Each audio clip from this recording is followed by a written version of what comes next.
এর আগে বলে 1.5 কোটি মুসলমানকে তাড়াবো। বিহারে দেখা গেল এত কিছু করে রোহিঙ্গা খুঁজে খুঁজে 3টে না কটা রোহিঙ্গা পেয়েছে, বলছে 3টে না কটা রোহিঙ্গা পেয়েছে। তাই তাদের আবার আইন আছে, সে আইনের জোরে ভারতে আছে, ওদেরকেও তাড়াতে পারবে না। আর এখানে বলছে 1.5 কোটি মুসলমানকে তাড়াবো, সব নাকি রোহিঙ্গা, আমরা সব রোহিঙ্গা। 1.5 কোটি তাড়াবি কোথায় রে? এই তাড়াবো করে ভাই যারা বেশি লাফালাফি করছিল ওরা দেখলো সর্বনাশ কি হবে, আমরাই তো বাংলাদেশ থেকে এসেছি, এখন আমাদের কি হবে? বলছে তোদের চিন্তা নাই রে, তোদের নামগুলো তো মুসলমান নাম নয়, এতে মুসলমানদের জন্য আইন হচ্ছে। বিরাট খুশিতে আছে, বুঝতে পারছেন?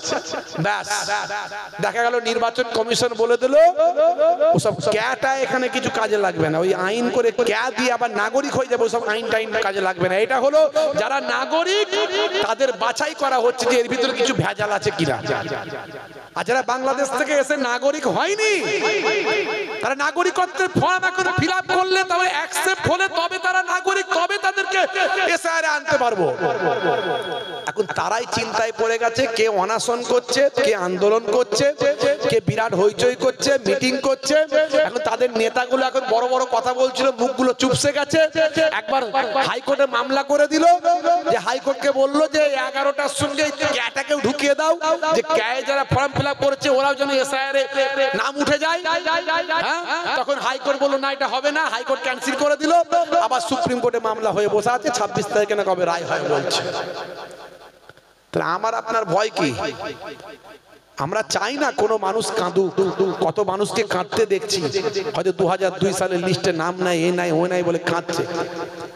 আমাদের তো একটাই বক্তব্য ছিল, হিন্দু হোক আর মুসলমান হোক, যারা এদেশে বাস করে ভালো করে বর্ডার সিল করো, আর কাউকে আসতে দিও না। যে কটা এখানে এসেছে আছে, যাদের Aadhaar card, voter card, PAN card, ration card, vote দিচ্ছে, চাকরি করছে, তারা সব নাগরিক হোক। সেই হিন্দুরাই তো বেশি নাগরিক হবে, বাংলাদেশ থেকে আসা মতুয়ারাই তো বেশি নাগরিক হবে। মুসলমান কটা এসেছে, কটা আছে মুসলমান। আমরা মুসলিমদের, আমরা কোনো হিন্দু, খ্রিস্টান, জৈন, বৌদ্ধের বিরুদ্ধে নয়, আমরা মানুষের পক্ষে। সব মানুষকে যারা এসেছে এখানে আছে তাদেরকে আর কোনো কষ্ট না দেওয়া হয়। কিন্তু তোমরা লাপালাপিটা বেশি করলে তো, ক্যা করো এসআইআর করো, সব তাড়াবো, মুসলমান নাকি সব রোহিঙ্গা। ভাইরা আমার, এখন নিজেরাই দৌড়ি। আল্লাহ বলছে বান্দারে ভাবিস না, চিন্তা করিস না, তোরা আমার হয়ে যা, আমি আল্লাহ তোদের হয়ে যাব। জোরে হবে না? হে তরুণ যুবকেরা, হে আমার বন্ধুরা, হে আমার মুরব্বিয়ানেরা, শুনে রেখে দিন বাবা, জেনে রেখে দেন মুসলমান, আপনাকে আমাকে আল্লাহ বলছেন বান্দারে তোরা আমার হয়ে যা, আমি আল্লাহ তোদের হয়ে যাব। হে পৃথিবীর মানুষ শুনে রেখে দাও, তোমরা যত বড়ই কৌশল করো না কেন, যত বড়ই চক্রান্ত করো না কেন, তোমাদের সকলের উপরে আমার কৌশল, আমি আল্লাহ সবচেয়ে বড় কৌশলকারী। ওয়ামাকারু ওয়ামাকারাল্লাহু ওয়াল্লাহু খায়রুল মাকিরিন। জোরে হবে না? হ্যাঁ, সবচেয়ে বড় কৌশলকারী কে? আল্লাহ। সে আল্লাহর উপরে ভরসা রাখতে হবে। আর আমাদের কি করতে হবে? যে বলেন আল্লাহর উপরে ভরসা রেখে কি করব? আল্লাহর নির্দেশটা মানতে হবে, আল্লাহর নির্দেশ মানতে হবে। হে তরুণ যুবকেরা, ঈমানকে মজবুত করতে হবে, ঈমানি শক্তিকে বৃদ্ধি করতে হবে। আপনারা আমার ঈমানকে তরতাজা করতে হবে। যত বিপদ আসুক, যত ঝড় আসুক, যত ঝটিকা ঝঞ্ঝা ঝটিকা যত আসুক, যত অত্যাচার বেড়ে যাক না কেন, সব দিয়ে দেব, কিন্তু ঈমানটা দেব না। হে তরুণ যুবকেরা, হে আমার মুরব্বিয়ানেরা, শুনে রেখে দিন বাবা, জেনে রেখে দিন বাবা, ঈমানকে পাহাড়ের মতো অটল করতে হবে, পাহাড়ের মতো শক্তিশালী করতে হবে। সাহাবায়ে কেরামরা কেমন তাদের ঈমানটা তৈরি করেছিলেন, হে তরুণ যুবকেরা কেমন তাদের ঈমানি শক্তিটা বাড়িয়েছিলেন। হে জওয়ান যুবকেরা, তারা তাদের জীবন পর্যন্ত দিয়েছেন, কিন্তু ঈমান নষ্ট করেন না। হযরত নবী সুলাইমান আলাইহিস সালাম তিনি একজন বড় বাদশা ছিলেন, মস্ত বড় একজন বাদশা। তার রাজত্ব ছিল জিন, দৈত্য, পশু পাখি, জীবজন্তু সকলের উপর। সারা পৃথিবীতে যে চারজন রাজত্ব করেছেন তার মধ্যে একজন হলেন নবী সুলাইমান আলাইহিস সালাম। তার সৈন্যদের নিয়ে তিনি 12,000 সৈন্য নিয়ে তাখতের উপর বসে একটা পাটাতলে এরকম একটা স্টেজের উপর বসে 12,000 সৈন্য নিয়ে বাতাসকে যখন নির্দেশ করতেন, হে বাতাস আমাকে উড়িয়ে নিয়ে চলো অমুক জায়গায়, বলার সঙ্গে সঙ্গে 12,000 সৈন্য নিয়ে ওই তাকটা উড়ে উড়ে চলে যেত। শুধু তাই নয়, পশু পাখির ভাষা বুঝতেন, জীবজন্তুর সঙ্গে কথা বলতেন, যে দৈত্যকে তিনি কন্ট্রোল করতেন। হে তরুণ যুবকেরা, তিনি পিঁপড়ের সঙ্গে পিঁপড়ের ভাষাও বুঝতে পারতেন। আমার আল্লাহ তাআলা সুলাইমান নবীকে এমন ক্ষমতা দিয়েছিলেন, সব জীবজন্তু পশু পাখির ভাষা তিনি বুঝতে পারতেন। আমার আল্লাহ ক্ষমতা তাকে দান করেছিলেন। আমরা সব মানুষের ভাষাই বুঝতে পারি না, কিন্তু সুলাইমান নবী মানুষ তো দূরের কথা, সব জীবজন্তু পশু পাখির কথা বুঝতে পারতেন। কোরআন মাজিদে আমার আল্লাহ একটা সূরা দিয়েছেন, সূরাটার নাম হলো সূরা নামাল। এই সূরা নামাল ভিতরে আপনি যাবেন, কয়েকটা লাইন পড়ার পর আপনি পাবেন পিপিলিকার সরদার তার দলের মানুষের সঙ্গে কি কথা, তার দলের পিঁপড়েদের সঙ্গে কি কথা বলছেন, সেটাও আমার আল্লাহ সুলাইমান নবীকে শুনিয়ে দিলেন। ইয়া আইয়ুহান নাম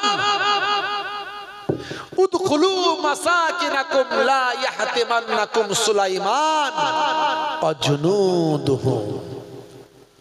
হে তরুণ যুবকেরা, হে আমার মুরব্বিয়ানিরা, পিঁপড়েদের সরদার তার পিপিলিকার দলকে বলছে সাবধান, সুলাইমান নবী তার সৈন্যদের নিয়ে এখানে আসছেন। যদি তোমাদের উপর অবতরণ করেন তাহলে তোমাদেরকে মারিয়ে দেবেন। তাই তোমরা তাড়াতাড়ি তোমাদের বাসার ভিতর তোমরা ঢুকে বরং। হে তরুণ যুবকেরা, হে আমার মুরব্বিয়ানিরা, আমার আল্লাহ সুলাইমান নবীকে পিঁপড়েদের ভাই সরদারের কথাটা শুনিয়ে দিলেন। সেটা কোরআন মাজিদের আয়াত হয়ে ফিরে এলো। হে মুসলমান, আমার আপনার নবী সুলাইমান নবী সব কিছু তিনি বুঝতে পারতেন, সব কিছুর উপর তিনি রাজত্ব করতেন। বাপ একদিন দেখা গেল সুলাইমান নবী আমার আপনার নবীর কথা জানতে পারলেন। আমার আপনার নবী, আমার আপনার নবী আখেরি জামানার পয়গম্বর, তিনি আসবেন, সুলাইমান নবী জানতে পারলেন। জানতে পারার পরে ঠিক করলেন আমার আপনার নবীর কাছে একটা পাইগাম পাঠাবেন। জোরে বলুন সুবহানাল্লাহ। আল্লাহ বললেন, হে নবী সুলাইমান, আখেরি জামানার পয়গম্বর তো আসবে হাজার হাজার বছর পর। তোমার হাজার হাজার বছর পর আসবেন আখির জামানার পয়গম্বর। আল্লাহর কাছে আরজু করলেন নবী সুলাইমান। নবী সুলাইমানকে আল্লাহ বড় পছন্দ করতেন, ভালোবাসতেন। নবী সুলাইমানকে আল্লাহ এত ক্ষমতা এমনি দেননি, পছন্দ করে দিয়েছিলেন। নবী সুলাইমান আল্লাহর কাছে আরজু করেন, আল্লাহ সে ক্ষমতা তুমি দান করো, সে পন্থা আমাকে বদলে দাও, সে শক্তি আমাকে দান করো, যাতে আমি আমার সেই আখিরি জামানার পয়গম্বরের কাছে আমার পয়গামটা পাঠাতে পারি। আল্লাহ মঞ্জুর করলেন। হে তরুণ যুবকেরা, হে আমার বন্ধুরা, শুনে রেখে দিন বাবা, জেনে রেখে দেন, নবী সুলাইমান আলাইহিস সালাম সেই জামানার একটা সবচেয়ে বড় শক্তিশালী ইমানদার ভাই আমার ইমানদার শক্তিশালী একজন আল্লাহর নেক জিনকে ডেকে পাঠালেন। সেই জামানার সবচেয়ে বড় শক্তিশালী ইমানদার জিন ছিল, মনোশক্তির দিক থেকে সবচেয়ে মজবুত ছিল এবং আল্লাহর প্রতি অখণ্ড তার আস্থা ভরসা এবং ঈমানের পাহাড় ছিল, ঈমানের মজবুতি ছিল। নবী সুলাইমান আলাইহিস সালামকে তার জীবনের থেকেও বেশি ভালোবাসা ছিল। হে তরুণ যুবকেরা, এই রকম একটা জিন হযরত নবী সুলাইমান তাকে ডাক দিলেন, যাও যাও যাও, ওই শিহাব নামক জিনকে আমার কাছে ডেকে দাও। সিহাব নামক জিন নবী সুলাইমান আলাইহিস সালামের কাছে এলো। নবী সুলাইমান আলাইহিস সালামের কাছে সিহাব নামক জিনটাই আসার পরে নবী পাক সাল্লাল্লাহু সালাম কালাম হওয়ার পরে সিহাবকে, সিহাব তুমি আমাকে ভালোবাসো? বলে হুজুর ভালোবাসি না মানে আপনার জন্য জীবনটা দিতে পারি, আর আপনি বলছেন ভালোবাসি না। কি করতে হবে হুজুর বলুন, কেন ডেকেছেন বলুন। সুলাইমান নবী সব কিছুকে কন্ট্রোল করতেন, সবার সঙ্গে কথা বলতেন।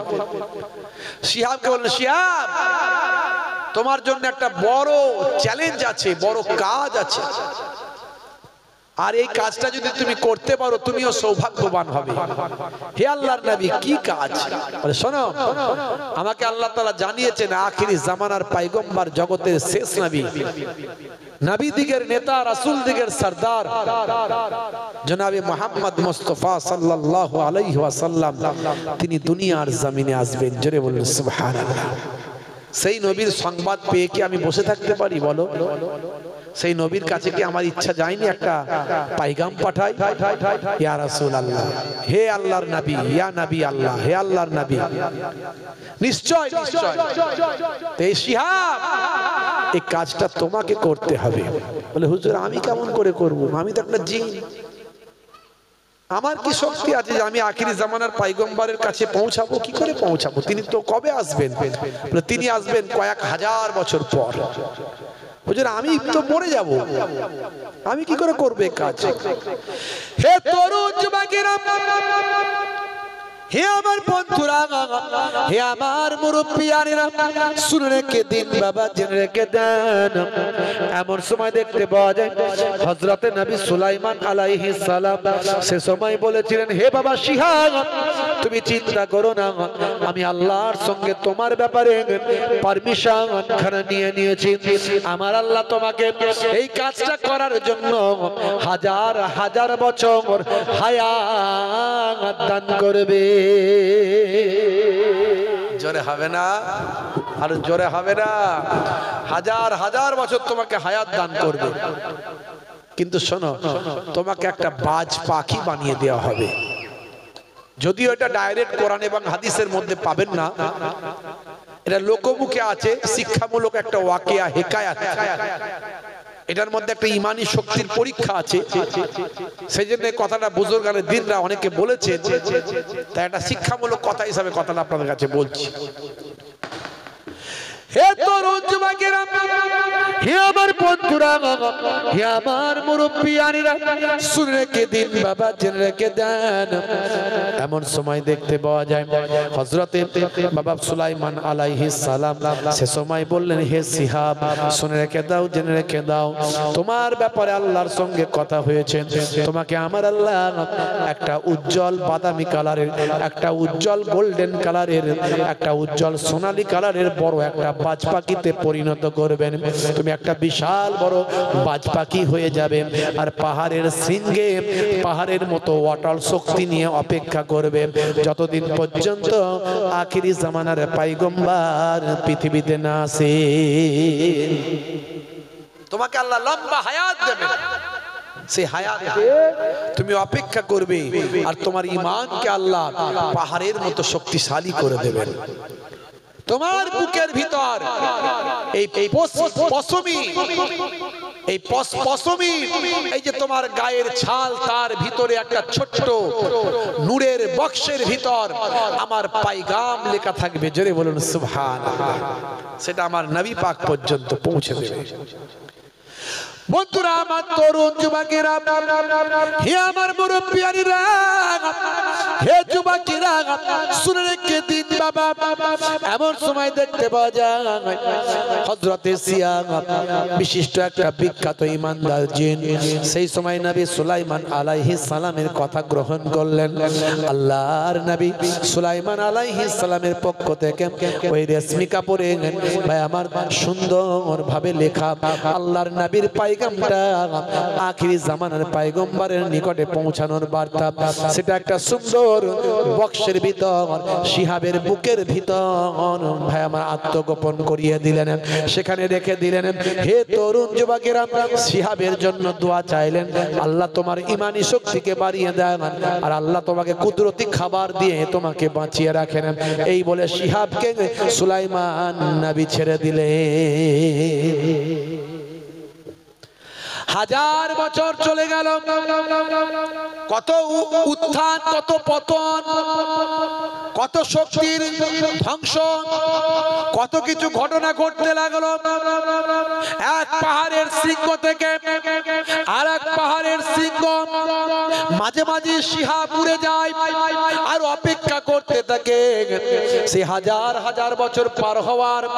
যখন আখিরি জামানার পয়গম্বর এই জমিনের বুকে আসবেন, তখন আকাশটা হাস্যোজ্জ্বল হয়ে উঠবে, আকাশটা প্রজ্বলিত হয়ে উঠবে, তারকাগুলো যেন খেলা করতে লাগবে আর আকাশ থেকে মনে হবে যেন কুদরতি আভাস চলে আসছে। মৃদু বাতাস, সুগন্ধিযুক্ত মৃদু বাতাস বইতে থাকবে, যেন একটা বাতাস থেকে আওয়াজ আসবে আখিরি জামানার নবীর বার্তা নিয়ে এসেছেন। হে তরুণ যুবকেরা, শিহাব অপেক্ষা করতে লাগলো কবে আকাশ চকমক করে উঠবে, কবে আকাশের তারকাগুলো আমার নবীর আগমনে খেলা করতে লাগবে, আমার নবীর নবুয়তে তারা চমকাতে কবে থাকবে। হে তরুণ যুবকেরা, বাতাস থেকে কবে বাতাসের মৃদু বাতাস, সৌগন্ধযুক্ত বাতাস আমার গায়েতে এসে হিল্লোল করবে, এই অপেক্ষা শিহাবের চলতে লাগলো। বছরের পর বছর, মাসের পর মাস, হাজার হাজার বছর এইভাবে কাটতে লাগলো। হে তরুণ যুবকেরা, হে আমার মুরব্বিয়ানিরা, দেখতে দেখতে দেখতে দেখতে এমন একটা সৌভাগ্যবান মুহূর্ত এসে হাজির হলো। সেই সময় শিহাব লক্ষ্য করলো, মনে হচ্ছে যেন একটা মৃদু বাতাস, সৌগন্ধযুক্ত বাতাস আমার শরীরকে আন্দোলিত করছে, আমার শরীরকে হিল্লোল জাগাচ্ছে, আমার মনের ভিতর উচ্ছ্বাস তৈরি করছে। আকাশের দিকে তাকিয়ে দেখলো শিহাব, আকাশটা চকমক করছে, আকাশটা প্রজ্বলিত হয়েছে, তারাগুলো যেন সব খেলা করছে। শিহাব অনায়াসে বুঝতে পারল সেই শুভ দিনের শুভক্ষণ এসে হাজির হয়েছে। হাজার হাজার বছর কাটিয়ে দিলাম, ফেরাউনের পতন দেখলাম, নমরুদের পতন দেখলাম, কত অত্যাচার, কত জুলুম চলে গেল। আর ওই রোমানরা তারা বিশাল সাম্রাজ্য তৈরি করলাম, এক সময় তাদের সাম্রাজ্য ভেঙে টুকরো টুকরো হয়ে গেল। সবই তো আমার চোখের সামনে হলো। পৃথিবীর কত অহংকারী বাদশা গড়াগড়ি করলো, পৃথিবীর কত অহংকারী শক্তিশালী প্রাসাদগুলো সব ভেঙে টুকরো টুকরো হয়ে ছড়িয়ে পড়ল। কত কিছু আমি দেখলাম, কিন্তু আমি অটল, আমি শক্তিশালী, আমি আমার মনোবল পাহাড়ের মতো ঈমান নিয়ে আমি এতগুলো বছর আমি অপেক্ষা করলাম আখিরি জামানার পয়গম্বরের জন্য। সেই সময় ইন্তজার করলাম, আখিরি জামানার পয়গম্বর আসার আভাসটা আমি পেয়ে গেলাম। হে তরুণ যুবকেরা, শিহাবকে যেভাবে বলা হয়েছিল, ভাইরা আমার, শিহাব আমার নবীর আসার আগমনী বার্তা নিয়ে ছুটতে শুরু করলো। বুঝতে পারলো এই আভাস মক্কা নগরীর দিক থেকে আসছে। শিহাব সেই মক্কা নগরীর দিকে ছুটতে শুরু করলো।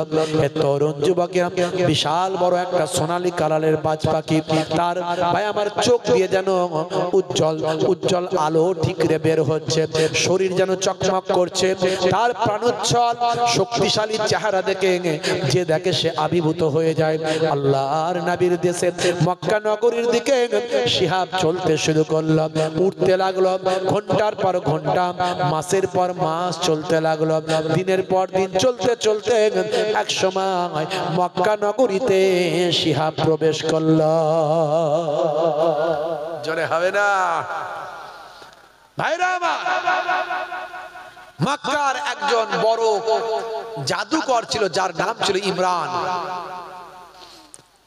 বড্ড জালেম ছিল সে, এবং কালো জাদু তৈরি করায় সে পারদর্শী ছিল। বিশাল ধনী লোক, বড় লোক। তার বিল্ডিং এর ছাদের উপর দিয়ে যখন এত বড় বাজ পাখি অসাধারণ দেখতে। যখন উড়ে গেল সে তখন অবাক হয়ে গেল, এ তো অলৌকিক বিষয়, নিশ্চয় এর মধ্যে কিছু একটা রহস্য আছে। যেহেতু সে জাদুবিদ্যায় পারদর্শী ছিল, সে চিন্তা করলো এই বাজ পাখিকে যদি আমি কন্ট্রোল করতে পারি তাহলে আমার জাদুর শক্তি আরো বেড়ে যাবে, আমি অনেক জ্ঞানার হব, লাভবান হব। বন্ধুরা আমার, তরুণ যুবকেরা আমার, এমন সময় ওই ইমরান তার তীক্ষ্ণ দৃষ্টি নিয়ে, জাদুর শক্তি নিয়ে ওই বিশাল বড় বাজ পাখিটার দিকে কুদৃষ্টি দিতে লাগলো। কোথায় বাজ পাখিটা গিয়ে বসে সেদিকে ছুটতে লাগলো। সে দেখলো একটা পাহাড়ের শৃঙ্গের উপর এই সুন্দর বাজ পাখিটা গিয়ে বসেছে। হে তরুণ যুবকেরা, ইমরান সুকৌশলে সেখানে পৌঁছালো এবং তার জাদুর বলে, জাদুর শক্তি দিয়ে, কালো জাদুর মায়া জালে বাজ পাখিকে ঘিরে ফেলল। কিছু সময়ের মধ্যে বাজ পাখির সর্বশক্তি যেন আস্তে আস্তে লোপ পেতে লাগলো। পা যেন ঠান্ডা হয়ে যাচ্ছে, ডানা যেন আস্তে আস্তে কুঁকড়ে যাচ্ছে, তার যেন সমস্ত শক্তি সব যেন খর্ব হয়ে যাচ্ছে।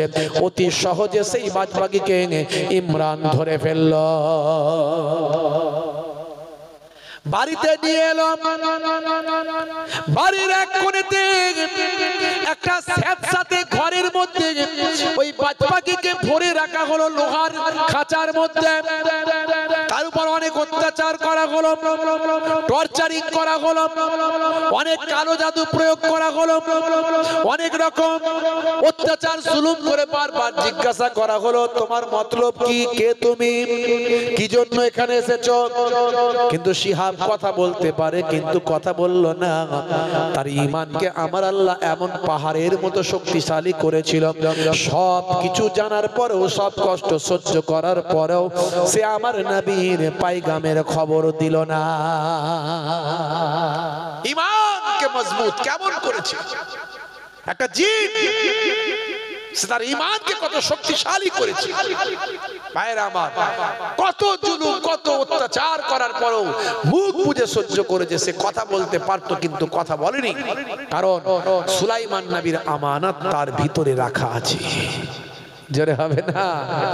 সে হাজার হাজার বছর ধরে অপেক্ষা করছে যে দিনটার জন্য, জীবন চলে গেলেও সে তার আমানত নষ্ট করবে না, তার ঈমানকে নষ্ট করবে না।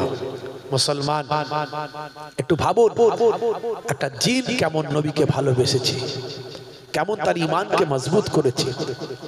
আর আমরা আমাদের ঈমানকে মজবুতি করতে গিয়ে আমরা নামাজ পড়তে গেলে লজ্জা বোধ করি, আমরা নামাজ পড়তে গেলে লজ্জা বোধ করি, আমরা মুখে দাড়ি রাখতে গেলে লজ্জা বোধ করি। ঈমানের দুর্বলতা ধরা পড়ে যায় আমাদের। হে তরুণ যুবকেরা, হে আমার বন্ধুরা, হে আমার মুরব্বিয়ানেরা, শুনে রেখে দিন বাবা। হে মুসলমান, একটু লক্ষ্য করুন, ভাইরা আমার একটু খেয়াল করুন। এমন সময় দেখতে পাওয়া যায় শিহাবের উপর অত্যাচারের উপর অত্যাচার চলে, জুলুমের উপর জুলুম চলে। শিহাব সব মুখ বুঝে সহ্য করে, কত কষ্ট পায়। শেষে অবশেষে বেশ কিছু দিন কাটার পর আল্লাহর দরবারে সে অবশেষে দোয়া চাইতে থাকে, আল্লাহ তোমার নবীর আমানত আমার বুকে, এই জালেম এত আমার উপর অত্যাচার করছে, যদি কোনোভাবে আমার কাছ থেকে সে এই আমানত পেয়ে যায় তাহলে সুলাইমান নবীর ওয়াদা আমি রক্ষা করতে পারলাম না। আয় আমার আল্লাহ, আমার মাবুদ, তুমি আমার ঈমানকে বাড়িয়ে দাও, আমার শক্তিকে বাড়িয়ে দাও, আমাকে সামর্থ্য দাও আর আমাকে হেফাজত করে দাও। আমি কষ্ট পাচ্ছি, তোমার আখিরি জামানার নবীর কাছে এ সংবাদটা পৌঁছে দাও। ভাইরা আমার, তরুণ যুবকেরা আমার, আল্লাহর নবী সাহাবীদের নিয়ে একদিন মক্কা শরীফে, কাবা শরীফের সামনে বসে আছে। এমন সময় আল্লাহর নবীর হৃদয়ে উদিত হলো যে একটা পবিত্র আত্মা কষ্ট পাচ্ছে, একটা পবিত্র আত্মা কষ্ট পাচ্ছে, তাকে কষ্টের মধ্যে রাখা হয়েছে। আল্লাহর নবী হঠাৎ করে বললেন, বাবা আবু বকর, হে বাবা আবু বকর তাড়াতাড়ি চলো, আমার হৃদয় বলছে একটা পবিত্র আত্মাকে আটকে রাখা হয়েছে, তাকে বের করে আনতে হবে, ছাড়াতে হবে। কয়েকজন সাহাবায়ে কেরামদের নিয়ে আমার আপনার নবী আল্লাহর কুদরতি ক্ষমতায় বুঝতে পেরে ওই ইমরানের ঘরের দিকে যেতে লাগলেন। জোরে হবে না, জোরে হবে না। এই কমিটির ছেলেরা এখানে আসবে বাবু, একবার আমার কাছে কমিটির ছেলে একটু আসবে, কেউ দরুদ শরীফ আল্লাহুম্মা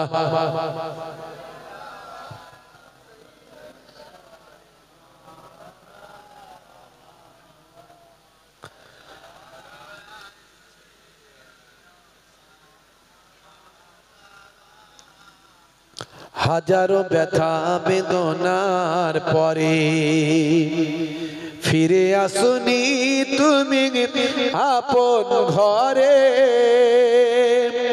দিনের আলো তুমি ছড়িয়ে দিতে চলে গেলে মদিনায় মক্কা ছেড়ে। হে রাসূল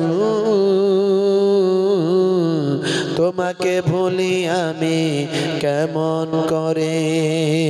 আল্লাহুম্মা সাল্লি আলা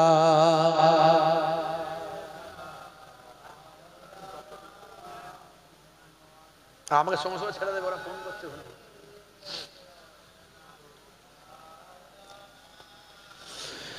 খে না কে দিন প্রচারের কাজে নিজেকে দিয়েছ বিলিয়ে, তাই ফের কাফেরেরা চিনল নাই আলো, দুষ্ট ছেলেদের পিছু দিল লেলিয়ে। খে না কে দিন প্রচারের কাজে নিজেকে দিয়েছ বিলিয়ে, তাই ফের কাফেরেরা চিনল নাই আলো, দুষ্ট ছেলেদের পিছু দিল লেলিয়ে। পাথরের আঘাতে ক্ষত বিক্ষত হয়ে সারা শরীর থেকে রক্ত ঝরে। হে রাসূল তোমাকে ভুলি আমি কেমন করে। হে রাসূল তোমাকে ভুলি আমি কেমন করে। হাজারো ব্যথা বেদনার পরে ফিরে আসুনি তুমি আপন ঘরে, দিনের আলো তুমি ছড়িয়ে দিতে চলে গেলে মদিনায় মক্কা ছেড়ে। হে রাসূল তোমাকে ভুলি আমি কেমন করে। আল্লাহুম্মা সাইয়্যিদিনা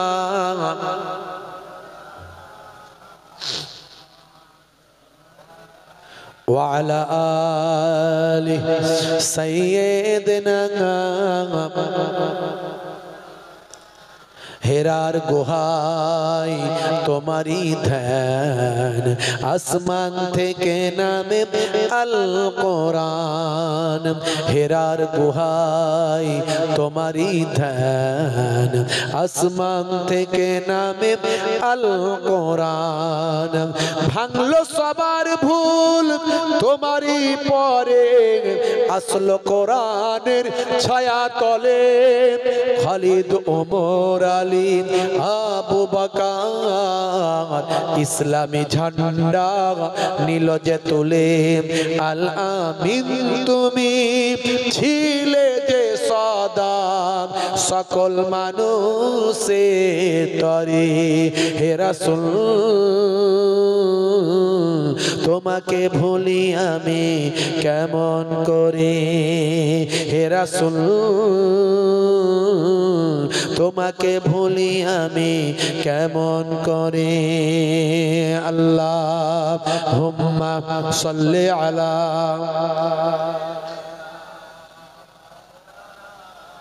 ওয়া আলা আলিহি।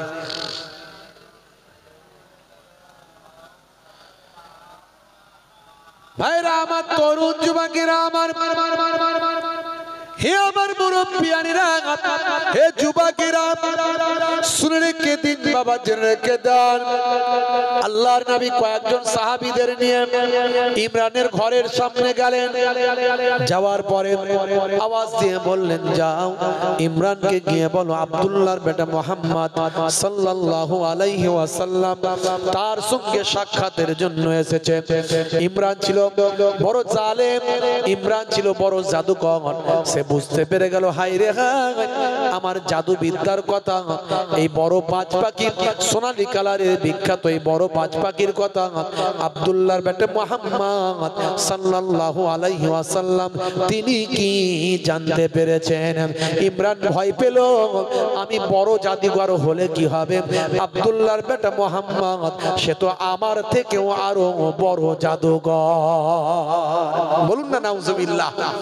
যার আঙ্গুলের ইশারায় আকাশের চাঁদ দুখানা হয়ে যায়, যার কথা সূর্য শুনে ডুবে যাওয়া সূর্য উঠে পড়ে, তা আমার নবী এসেছেন, ইমরান ভয় পেয়ে গেছে।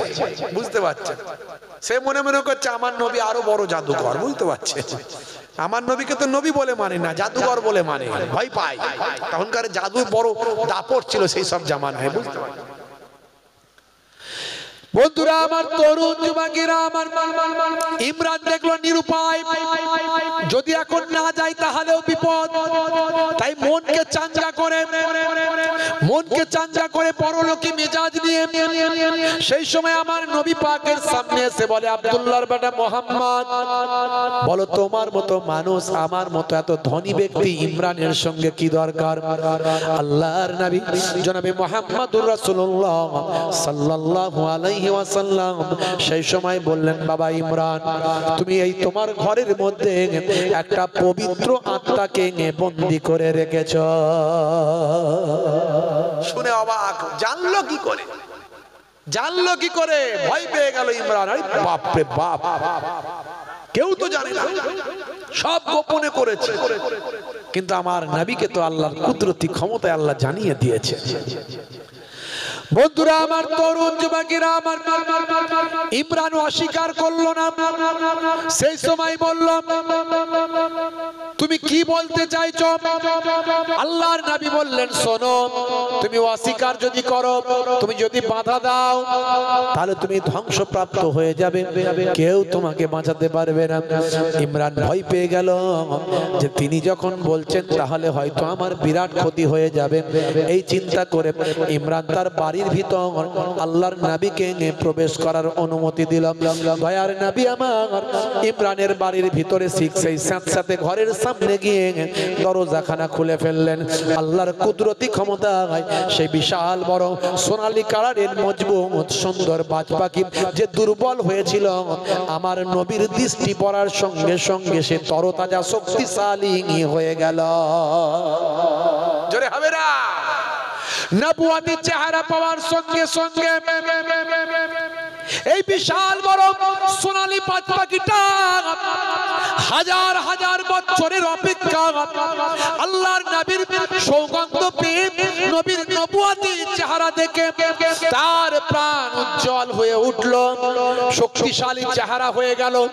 হে তরুণ যুবকেরা, হে আমার মুরব্বিয়ানেরা, আল্লাহর কুদরতি ক্ষমতায় ওই বিশাল বড় পাঁচ পাখি ইমরানের ওই জাল ছিঁড়ে আল্লাহর নবীর কদমে এসে সিজদায় পড়ে গেল। জোরে হবে না? জোরে হবে না? আল্লাহর নবীর কাছে ফুপিয়ে ফুপিয়ে কাঁদতে লাগলো। দয়ার নবী বললেন, হে শিহাব, মন খারাপ করো না, কষ্ট করো না। ইমরানের দুর্ব্যবহার গুলো বলতে লাগলো, ইয়া রাসূলুল্লাহ, হাবিবাল্লাহ, আমি সেই পবিত্র আত্মা যা আপনার জন্য কয়েক হাজার বছর ধরে অপেক্ষা করছি, কিন্তু এই জালেম ইমরান আমার উপর অত্যাচার করেছে, আমার উপর জুলুম করেছে, আমার উপর কালো জাদু প্রয়োগ করেছে, আমাকে কত কষ্ট দিয়েছে। হুজুর আপনি সবই তো জানেন। ইমরান সব অবাক হয়ে গেল, বলে কি এসব কথা? এ তো আজ পর্যন্ত কথা বলে না, এ তো এখন দেখছি ভালোই কথা বলে। আল্লাহর নবী বললেন, হে ইমরান, তুমি যাকে বাজ পাখি দেখছো এ তো আসলে বাজ পাখি নয়, একটা পবিত্র জিন। আর এই জিনটা এখানে এসেছে কারো জন্য নয়, কারো ক্ষতি করার জন্য নয়, বরং হাজার হাজার বছর ধরে সুলাইমান নবীর বার্তা নিয়ে আমার জন্য অপেক্ষা করেছে। জোরে হবে না, জোরে হবে না ভাইরা আমার। আল্লাহর নবী সেই পবিত্র জিনকে বললেন, হে শিহাব দাও দেখি আমার ভাই নবী সুলাইমান আলাইহিস সালামের বার্তা। বুকের ভিতর থেকে, পালকের ভিতর থেকে তখন এই বাজ পাখি বের করে সেই কুদরতি সিন্ধুক, সেই কুদরতি ছোট্ট বক্স যেখানে সুলাইমান নবীর বার্তা ছিল আমার নবী পাকের হাতে দিলেন। জোরে বলুন সুবহানাল্লাহ, জোরে হবে না? আল্লাহ নবী দোয়া চাইলেন, বললেন হে শিহাব বলো তুমি কি চাও? তুমি কি জেনের মতো আগে আগে যেমন জেন ছিলে সেরকম ফিরতে চাও, না তুমি বাজ পাখি থাকতে চাও? তখন সুলাইমান নবীর কাছ থেকে আসা সেই জিন বলে, ইয়া রাসূলুল্লাহ আমি আখিরি জামানার পয়গম্বরকে পেয়েছি, আমি আর আগের চেহারায় ফিরতে চাই না, যে কদিন আল্লাহ আমাকে বাঁচিয়ে রাখবে আমি এইভাবেই থাকতে চাই। জোরে বলুন সুবহানাল্লাহ, জোরে হবে না? বলার উদ্দেশ্য হলো ঈমানকে মজবুত করো। ঈমানের স্বাদ বড় মিঠা। আপনি যদি প্রকৃত ঈমানদার হয়ে যান, আমার আল্লাহ গায়েবী মাদাদ করবেন, সাহায্য করবেন। হে তরুণ যুবকেরা, হে আমার মুরব্বিয়ানিরা, কিতাবের মধ্যে দেখতে পাওয়া যায় মাল্লাহুল মাওলা ফালাহুল কুল। বান্দা যখন আল্লাহর হয়ে যায় কুল মাখলুকাত তার গোলাম হয়ে যায়। মান কানা লিল্লাহি কানা আল্লাহু লাহু, যে বান্দা আল্লাহর হয়ে যায় স্বয়ং আল্লাহ তার হয়ে যায়। ঈমানকে মজবুত করুন। এশায়ার হবে হোক, কোনো অসুবিধা নাই। আমরা বিদেশের লোক নয়, সব এদেশের লোক। 7 জনের মধ্যে একজনের নাম থাকলেও আপনার আর কোনো কাগজ লাগবে না। 7 জনের ভিতরে হয় 2002 সালে আপনার নাম থাকতে হবে। আপনার নাম নাই, আপনার আব্বার নাম আছে তো? আব্বারও নাই, মায়ের আছে, মায়েরও নাই, দাদুর আছে, দাদুরও নাই, দাদির আছে, দাদিরও নাই, নানার আছে, নানারও নাই, নানির আছে। এতগুলোর মধ্যে যদি একটাও না থাকে তাহলে তো মুশকিল। কথা ঠিক না? তারপরেও ভয় পাওয়ার কিছু নাই, হতেই পারে যে কারোরই নাই। তারপরও আপনার পাসপোর্ট আছে, 1987 সালের আগে আপনার জন্ম, তার মাধ্যমিকের সার্টিফিকেট আছে, 1987 সালের আগের আপনার দলিল, জমির দলিল আছে আপনার বাপ দাদুর নামে। শুধু তাই নয়, ইলেকট্রিকের বিল আছে, সরকারি কোনো নথি আছে, ডকুমেন্টস আছে। আপনাকে বেনাগরিক করতে পারবে না, ভয় পাওয়ার কোনো কারণ নাই। যারা বেনাগরিক হওয়ার ভয়ের চিন্তায় আছে তারা আছে, তাদের চুল উঠে যাচ্ছে। আপনার আমার কোনো ভয় নাই, মুসলমান। তারপরেও বলি, যদি ইচ্ছাকৃত ভাবে একটা মুসলমান, একটা আমার ভাই, শুধু মুসলমান নয়, আমার কোন ভাই, হিন্দু, খ্রিস্টান, জৈন, বৌদ্ধ, যেই হোক না কেন, একটা ভাইকে যদি অন্যায় ভাবে বেনাগরিক করার চেষ্টা করা হয়, আমরা যদি জানতে পারি, আপনারা জানেন লেকচারার্স অ্যাসোসিয়েশন অফ বেঙ্গল, বাংলার সমস্ত আলেম বক্তাদের নিয়ে আমাদের একটা সংগঠন আছে, যাদেরকে আপনারা ইউটিউবে দেখেন, প্রায় 100 জন বক্তা আলেম। ইন্টারনেটে গিয়ে, গুগলে গিয়ে লিখবেন লেকচারার্স অ্যাসোসিয়েশন অফ বেঙ্গল, আমাদের সবকিছু পাবেন দেখতে। আমরা শুধু ওই ওয়াজ নাসিহত করি তা নয়, অন্যায়ের বিরুদ্ধে লড়াই করতে আমরা সুপ্রিম কোর্ট পর্যন্ত গেছি। আপনারা জানেন এই ওয়াকফ নিয়ে যে গন্ডগোল হচ্ছিল এতদিন ধরে, সেই গন্ডগোল এখন কোথায় আছে জানেন? আইন হয়েছে কিন্তু আইন ইমপ্লিমেন্ট করতে পারেনি। তার কারণ কি? তলোয়ার দিয়ে নয়, বম দিয়ে নয়, কলম দিয়ে লড়াই হয়েছে। আপনারা এই ভাইটাকে দেখছেন, আমি নিজে থেকে সুপ্রিম কোর্টে গিয়ে আমিও মামলা করেছি, অনেকে করেছে, আমিও করেছি সুপ্রিম কোর্টে। আর সেই সুপ্রিম কোর্টের মামলার রায় এখনো কমপ্লিট হয়নি, ইমপ্লিমেন্ট হয়নি। শুনানি হয়েছে এর আগে, কিছুদিন আগে শুনানি হলো, আপনারা জানেন।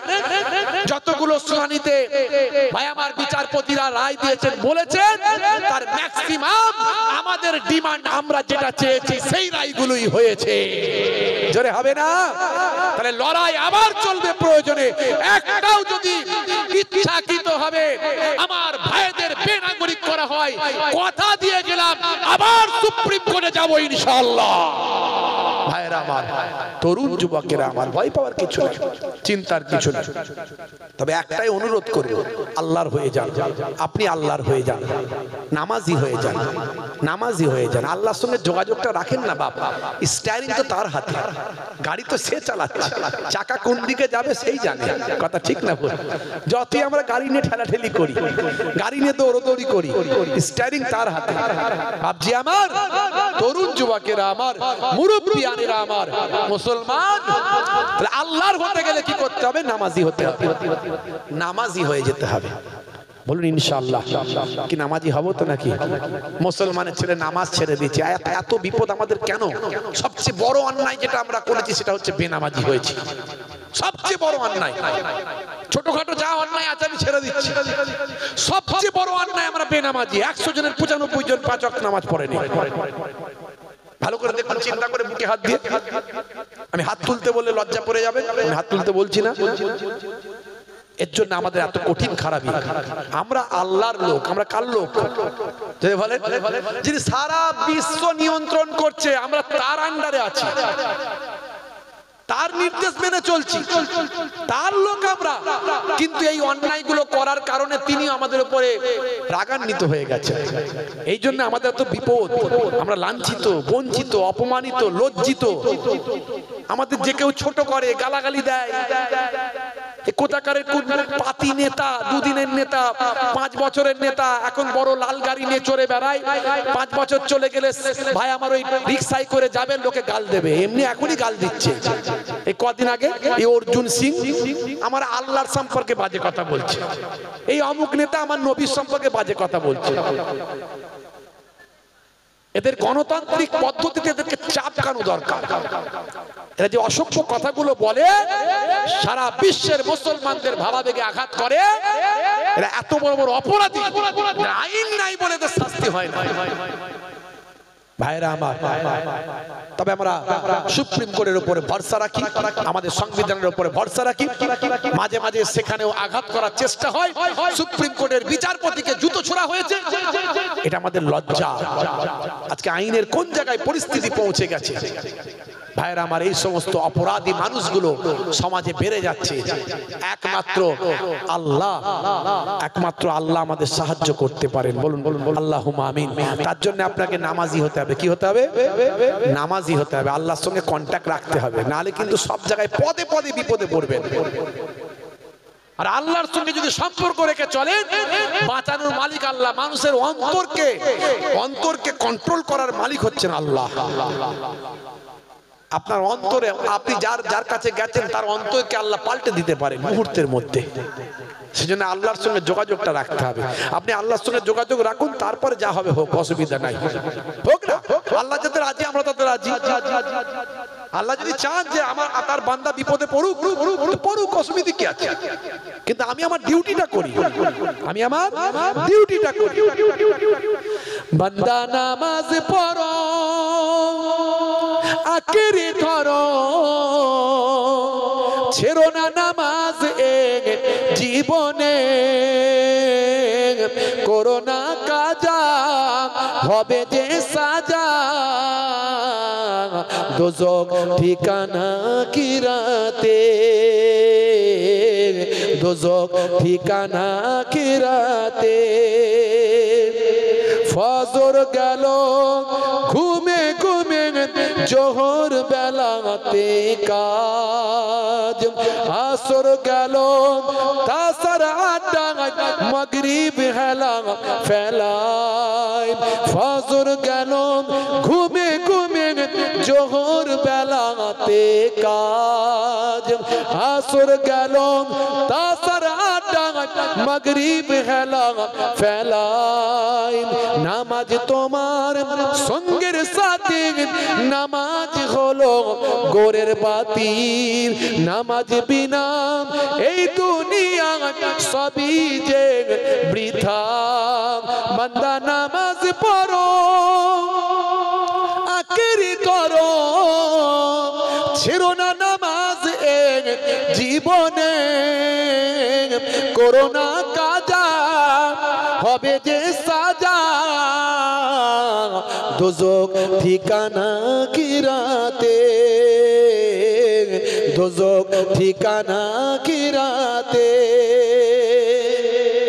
আমরা নামাজি হব বলুন ইনশাআল্লাহ বলুন ইনশাআল্লাহ আল্লাহ কবুল করেন কারা কারা হবেন হাত তুলে দেখান তো দেখি ক্যান্সার হতে পারে কিন্তু প্যারালাইসিস হতে পারে হার্ট অ্যাটাক হতে পারে অ্যাক্সিডেন্টে মৃত্যু হতে পারে হাত তুলুন হাত তুলুন হাত তুলুন তুলুন নারে তাকবীর নারে তাকবীর সিলসিলা হক মুজাদ্দিদুজ জামান সিলসিলা হক মুজাদ্দিদুজ জামান পিন্ডাগার হরিণখোলা দরবার শরীফ বসিরহাট দরবার শরীফ এই গ্রামের নাম কি গো দুর্গাবাটি গ্রামের ইসালে কমিটি বৃন্দ গ্রামবাসী বৃন্দ শ্রোতা বৃন্দ ওলামায়ে দ্বীন নারে তাকবীর ভাইরা আমার বিদায় নেব আপনাদের কাছ থেকে বাপ পরবর্তী যিনি হুজুর আছেন ওনাকে নিয়ে চলে আসেন বিদায় নেব আর আমি আপনাদের কাছে বলবো বাপ নামাজি হয়ে যান আর শিক্ষিত বক্তাদের ওয়াজ শুনবেন জ্ঞানী গুণী মানুষদের ওয়াজ শুনবেন যারা বিভাজন করে ঝগড়া করে স্টেজে উঠে নিন্দা মন্দ করে গীবত শিকায়েত করে এক হুজুর আর এক হুজুরের বিরুদ্ধে বলে এরা আমাদের সমাজের বিরাট ক্ষতি করে দিচ্ছে এরা আমাদের সমাজের বিরাট ক্ষতি করে দিচ্ছে যখন জালেমরা আমাদের উপর অত্যাচার করছে তখন দেখে না কে ফুরফুরা কে দেওবন্দি কে তবলিগ কে বেরেলি কে আহলে হাদিস বুঝতে পারছেন আর এখন সেই সময় সেইগুলো করার সময়ও নাই এখন সেইগুলো করার সময়ও নাই দেওয়ালে পিঠ থেকে গেছে কঠিন পরিস্থিতির মধ্যে দিয়ে আমরা আছি আর এই সময় কিছু মোল্লা মৌলভী হুজুর পীর সাহেব বক্তা মুফতি সাহেব কারি সাহেব তারা এর বিরুদ্ধে কথা বলছে স্টেজে উঠে ওর বিরুদ্ধে কথা বলছে নাম ধরে ধরে এই করে সেই করে এদের কাছে যাবেন না এদেরকে ওয়াজে ডাকবেন না এদের কাছে উঠবেন না বসবেন না এরা বললে প্রতিবাদ করুন এরা যদি কোনো বক্তার এক বক্তার বিরুদ্ধে কথা বলে নামিয়ে দিন স্টেজ থেকে কি পারবেন তো বলেন পারবেন তো নাকি ইনশাআল্লাহ কারণ আমরা শান্তি চাই আমরা মুসলিম কওম ঐক্যবদ্ধ চাই আমরা একতা চাই আমরা মিল চাই আল্লাহ তাআলা এক করতে চেয়েছেন নবী এক করতে চেয়েছেন কোরআনের আয়াত ইন্নামাল মুমিনুনা ইখওয়াত মুমিনরা হলো একে অপরের ভাই ইসলাম তोड़ने का नाम नहीं है जोड़ने का नाम है আর আমরা ভেঙে টুকরো টুকরো করছি ইসলামকে ভাইরা আমার যাই হোক বিদায় নেব